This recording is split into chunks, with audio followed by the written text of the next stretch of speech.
आधी रात को जब बेटी की चीखने की आवाज़ें माँ के कानों में गूंजती हैं, जो माँ के बराबर में सोई हुई थी, तो जैसे ही माँ की आंख खुलती है, माँ देखती है कि उसकी बेटी 8 साल की बेटी, जिसके शरीर पर कपड़े नहीं हैं, और जो उसका बेटा है 13 साल का, वो अपनी ही बहन की 8 साल की बहन की इज्जत को लूट रहा है। माँ चिल्ला जाती है, परिवार के सारे लोग उठ जाते हैं, और दूसरे ही पल जो 13 साल का लड़का था, 13 साल का भाई था, वो अपनी बहन के गले को पकड़ लेता है। वो गले को पकड़ता है, लेकिन बहन बोलती है कि भाई ने ये सब कुछ किया है, मेरे साथ रेप किया है। लेकिन उसी बीच जो 13 साल का भाई था, वो उस लड़की की, अपनी बहन की, सगी बहन की गला दबाकर हत्या कर देता है। और इसमें उसकी माँ भी साथ देती है, परिवार के सब लोग साथ देते हैं, जो बड़ी बहनें थी वो भी साथ देती हैं, और हत्या हो जाती है। और लाश को बड़े ही प्लानिंग से बाहर ले जाकर डाल दिया जाता है। हादसे का रूप दिया जा रहा था, लेकिन सवाल ये कि माँ की आंखों के सामने ही उसके बेटे ने छोटी बेटी के साथ रेप किया, और माँ क्यों छुपा रही थी, परिवार के सब लोग क्यों छुपा रहे थे, पुलिस को क्यों नहीं बताया, और आखिर में पुलिस ने कातिल को कैसे पकड़ा, और उस 13 साल के भाई ने इस घटना को कैसे अंजाम दिया। ये ढेर सारे सवालों के जवाब जब आप सुनेंगे तो आपके पैरों तले जमीन खिसक जाएगी, और इस घटना को जानना बेहद ज़्यादा ज़रूरी भी है। तो चलते हैं और जानते हैं पूरा मामला। तो दोस्तों, मेरा नाम माज है। उम्मीद है कि आप सब अच्छे होंगे, सुरक्षित होंगे। और इससे पहले वाली वीडियोस में जिन जिन लोगों ने कमेंट्स किए थे, उनके कमेंट्स को मैं वीडियो के आखिर में पढ़ूंगा। उनका जो भी कमेंट्स होगा, जो भी सवाल होगा, उसका जवाब दूंगा। अगर आपने अभी तक कमेंट्स नहीं किया है तो जल्दी से नीचे जाएं और एक कोई भी कमेंट्स कर दें। अगर आप चाहते हैं मैं आपके नाम को लूँ, तो अपना नाम, अपनी जगह, किस जगह से रहते हैं वो लिख दें। अगली वीडियो में मैं आपके नाम को लूँगा। तो आज की जो घटना है वो मध्य प्रदेश के रीवा ज़िले की है, और रीवा ज़िले का एक थाना है जवा थाना। 25 अप्रैल की सुबह सुबह जब लोग उठते हैं, तो वहीं जवा थाने में एक घर के अंदर से चीखने पुकारने की आवाज़ें आने लगती हैं, और जो महिला थी वो अपनी 8 साल की बेटी को अपने बड़े बेटे, छोटे बेटे के साथ लेकर भागती है अस्पताल की तरफ। सारे लोग, मोहल्ले वाले थे, वो पूछती हैं कि आखिर क्या हुआ, क्या हुआ। तो महिला बोलती है कि जब हम लोग सुबह उठे तो आंगन में ये बाहर पड़ी हुई थी, शायद इसको सांप ने काट लिया है, क्योंकि बरसात का मौसम चल रहा है। अब जैसे ही महिला उसको प्राइवेट जो डॉक्टर था वहीं पर, जो जवा थाने के अंदर एक प्राइवेट डॉक्टर के पास लेकर पहुंचते हैं। डॉक्टर देखता है और डॉक्टर बोलता है क्या इसकी तो मौत हो चुकी है। अब मौत कैसे हुई है तो डॉक्टर को नहीं पता, लेकिन मौत हो गई है। वहीं लड़की की बॉडी को वापस ले आते हैं। अब जो इलाका है वहाँ पर एक सनसनीखेज लड़की की मौत हो चुकी थी। लड़की की उम्र महज 8 साल थी, और हर कोई हैरान था कि आखिर रात के टाइम लड़की बिल्कुल ठीक ठाक सोई थी, और सुबह मौत कैसे हो गई। ना लड़की के मुंह से झाग निकले, ना कुछ निकला, और लड़की की मौत हो गई। परिवार, जिस लड़की की मौत हुई थी उसमें उसकी जो लड़की है जिसकी उम्र 8 साल है, उसकी 2 बड़ी बहनें और हैं, जिसमें एक 15 साल और एक 16 साल और एक 17 साल का भाई है, और जो सबसे छोटा भाई है जिसकी उम्र 13 साल है, और जो पति है वो बाहर काम करता है, और बाकी सारे बच्चे अपनी माँ के साथ रहते हैं। और 24 अप्रैल को ये लड़की 8 साल की बच्ची सोई थी, और सुबह के टाइम आंगन में पड़ी हुई मिली है। मतलब जाहिर सी बात है कि कुछ तो हुआ है। अब ये बात जब लोगों में घूमती है तो लोग कंफ्यूज होते हैं, हैरान होते हैं, और उसी बीच कोई पुलिस को फ़ोन कर देता है। पुलिस को पता चलता है कि एक अजीबोगरीब मौत हुई है 8 साल की बच्ची की। पुलिस मौके पर घर पर पहुंचती है। महिला बोलती है क्या ये बच्ची को सांप ने काटा है, क्योंकि इसके झाग मुंह से निकल रहे थे और हमने देखा था। महिला की ये बात पुलिस सुनती है, लेकिन पुलिस मानती नहीं है। पुलिस बोलती है कि लड़की का पोस्टमार्टम होगा, हो सकता है किसी ने हत्या कर दी हो रात के टाइम, कोई और वजह हो। तो जब पुलिस बोलती है तो महिला मान जाती है, और वहीं जो बॉडी थी उसको उठाकर पोस्टमार्टम के लिए भेज दिया जाता है। लेकिन जैसे ही पोस्टमार्टम रिपोर्ट आती है तो पुलिस ही क्या, पूरा जो जवा थाना इलाका है वहाँ के लोग हैरान हो जाते हैं। रिपोर्ट आती है कि पहले लड़की के साथ रेप हुआ है, और उसके बाद इसकी हत्या की गई है। अब इसके बाद पुलिस परिवार के लोगों से बातचीत करती है कि आपकी बेटी कब सोई थी, किस जगह सोई थी। एक एक इंसान से पूछताछ की जाती है। पुलिस को लगता है कि शायद कोई इंसान चोरी के इरादे से इनके घर में कूदा हो, और उसी ने इस बच्ची के साथ रात के टाइम रेप किया हो, और रात के अंधेरे में ही रेप कर हत्या कर फरार हो गए हो।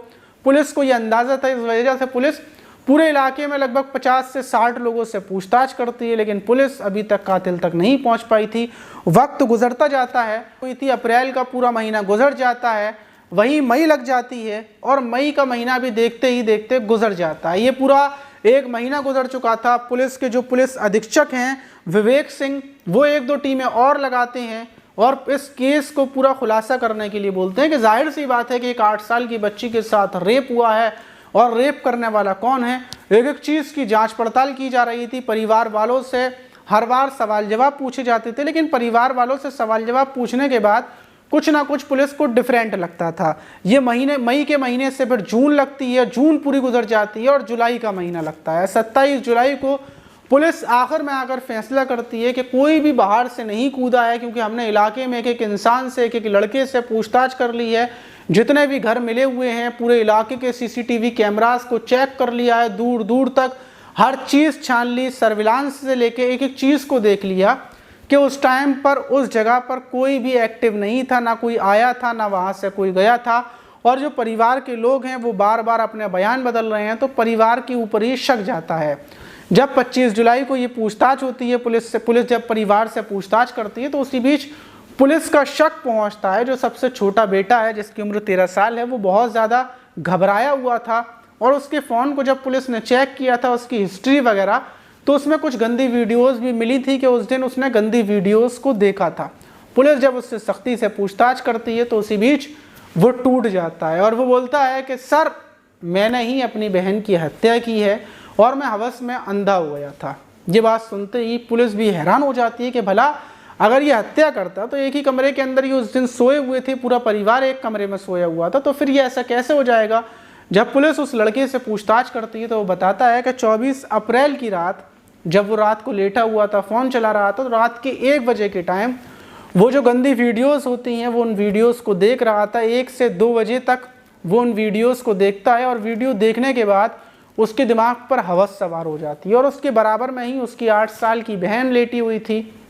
और अपनी हवस जब उसके दिमाग पर सवार होती है तो बराबर में जो उसकी बहन लेटी हुई थी उसी के साथ वो गंदी हरकत करने लगता है। बहन की अचानक से आँख खुलती है, बहन उसका विरोध करती है और वो उसके मुंह पर हाथ रख लेता है और उससे बोलता है कि अगर तूने कुछ भी बोला तो मैं तुझे जान से मार दूंगा। ये बात बोलता है, बहन जिद करती है, हटाती है, लेकिन उसी सब कुछ में वो उसके साथ रेप करता है। जब बहन रेप होने पर जब वो चीखती है, चिल्लाती है, उठकर भागती है, अपनी माँ के पास पहुँचती है, माँ को जगाती है, माँ से बोलती है कि माँ, मेरे साथ इसने ऐसा किया है, ये सब कुछ ये कर रहा था। तो फ़ौरन उसका भाई उसको खींच लेता है और बोलता है कि झूठ बोल रही है। लेकिन माँ को यकीन था क्योंकि बेटी के कपड़े उतरे हुए थे और जो बेटा था वो भी आधे कपड़ों की उतरे हुए की हालत में था। तो फ़ौरन जो बेटा था वो उसके गले को दबा लेता है और माँ ये देखकर खामोश हो जाती है कि बेटे ने गले को पकड़ा है, मतलब वो उसको मारना चाहता है। और वो अपनी बहन को ज़मीन पर गिराकर गले को कस के दबाता है जब तक उसकी जो बड़ी बहनें हैं दोनों 17 साल और 16 साल की, वो भी उठ जाती हैं। वो लोग भी देख रही थी। माँ उन दोनों को रोक देती है कि रुक जाओ, जो ये कर रहा है करने दो, क्योंकि अगर ये बच गई तो ये बाहर जाकर सबको बता देगी, क्योंकि वो बोल रही थी कि मैं पिताजी को बताऊंगी। और माँ इस बात को छुपाना चाहती थी क्योंकि शायद उसके दिल में अपने बेटे के लिए ज़्यादा प्यार होगा या फिर बेटे के लिए कम होगा या फिर बदनामी की वजह हो सकती है। तो वहीं उसकी आंखों के सामने ही, माँ की आंखों के सामने, दोनों बहनों की आंखों के सामने, और जो भाई था वो तो उठा नहीं था, बाद में उठकर आया जब बहन की मौत हो गई। तो इन चारों को पता थी कि उस छोटे से लड़की ने, उसके भाई ने ही हत्या की है, लेकिन ये लोग इज्जत की वजह से और किसी को कुछ ना पता चले इस वजह से किसी को नहीं बताते। वहीं लाश को ले जाकर बाहर की तरफ फेंक देते हैं और माँ बोलती है कि ये बात किसी को नहीं बतानी। जो बड़ी बेटियां थी वो भी किसी को नहीं बताती और जो बड़ा बेटा था वो भी किसी को नहीं बताता। इन सब लोगों की प्लानिंग थी। अब कितनी हैरान करने वाली प्लानिंग थी ये आप खुद समझ सकते हैं। लेकिन पुलिस ने पूरे इतने महीने पूछताछ की, उसकी वजह से इस घटना का खुलासा हो गया। वरना हैरान करने वाली बात है कि एक घर के अंदर एक लड़की से रेप हो जाता है, जिस घर में वो रहती थी, जिस भाइयों को वो अपना रक्षक मानती थी, जिन बहनों माँ के साथ उसको उम्मीद थी कि माँ उसके हर दुख दर्द में साथ देगी, उसी माँ ने उसको मरवा दिया। रेप तो हुआ था, रेप होने के बाद वो बच्ची बच भी जाती। अगर माँ चाहती, बहनें चाहती तो उसके साथ कुछ नहीं होता, उसको समझाकर अपनी तरफ बुला सकती थी और जो बेटा था उसको पुलिस के हवाले भी कर सकती थी माँ, लेकिन उसने ऐसा कुछ नहीं किया। अब क्यों नहीं किया ये आप कमेंट बॉक्स में ज़रूर बताइए। अब बात करते हैं उन लोगों की जिन लोगों ने इससे पहले वाली वीडियोज़ में कमेंट किए हैं, तो उनके कमेंट्स को पढ़ते हैं और जवाब देते हैं। तो पहला कमेंट किया है डायनामो, नहीं बोल रहे हैं, हेलो ब्रो कैसे हो। मैं बिल्कुल ठीक हूँ डायनामो, आप बताइए कैसे हो। इमरान अंसारी बोल रहे हैं, माज भाई कभी हम लोगों का भी नाम ले दिया करो, बराबर हम आपके वीडियोस को देखते हैं। मैं सऊदी से हूँ, मेरा नाम इमरान है। तो इमरान भाई आपने शायद कमेंट वैसे करते नहीं हैं, आपने कमेंट्स अब किया है, वरना अगर आप कमेंट्स करेंगे तो मैं बराबर आपके कमेंट्स को पढ़ूंगा और आपका जवाब भी दूंगा। तो भाई कमेंट्स करते रहें अगर आप चाहते हैं मैं आपके कमेंट्स को पढ़ूँ। यूज़र बोल रहे हैं, माज भाई आपकी वीडियो बहुत अच्छी रहती हैं, मैं अजय अहमदाबाद से हूँ। शुक्रिया अजय भाई। और ये कमेंट किया है अब्दुल सलाम भाई ने, मुआज़ भाई अस्सलाम वालेकुम, आपके वीडियोस का रोज़ाना इशा की नमाज़ के बाद इंतज़ार रहता हूँ, लेकिन कभी आपकी वीडियो नहीं आती है। बहुत अच्छी सीख मिलती है और इंसान को इंसान ही रहना चाहिए, जानवर नहीं बनना चाहिए। मेरा नाम मौलाना सलाम सवाई माधोपुर राजस्थान से हूँ। आप कहाँ से हैं? तो भाई हम आगरा से हैं, जहाँ पर ताजमहल है। और अब्दुल सलाम भाई आप मौलाना हैं, ये तो बहुत अच्छी बात है। आप क्या करते हैं ये ज़रूर बताइएगा, मतलब इमामत करते हैं, मस्जिद में नमाज़ वगैरह पढ़ाते हैं, ये भी बताइएगा। और अब वीडियो डेली आया करेंगे। कुछ दिक्कत हो गई थी, थोड़े एग्ज़ाम वगैरह चल रही थी लॉ की, इस वजह से मैं वीडियोज़ नहीं बना पा रहा था, लेकिन अब बराबर वीडियोज़ आएंगी। मोहम्मद नूरुल्लाह बोल रहे हैं, बहुत अच्छा माज भाई, आपके वीडियोस बहुत अच्छे लगते हैं, बहुत कुछ सीखने को मिलता है आपके चैनल से, आपकी बताई हुई बातें काफ़ी अच्छी रहती हैं। मेरा नाम लीजिएगा नेक्स्ट वीडियो में। मैं हैदराबाद से हूँ। तो आप हैदराबाद से हैं, हैदराबाद की तो बिरयानी काफ़ी ज़्यादा मशहूर है। हम जल्दी हैदराबाद आएंगे और बिरयानी खाने के लिए, और आपसे भी मिलेंगे। तो फिलहाल में ये वो कमेंट थे जो इससे पहले वाली वीडियोस में किए थे। अगर आप चाहते हैं मैं आपके कमेंट्स को पढूं, आपका नाम लूँ, या आपका कोई भी सवाल हो तो जल्दी से नीचे जाएं, एक प्यारा सा कोई भी कमेंट्स कर दें, अपना नाम लिख दें, आप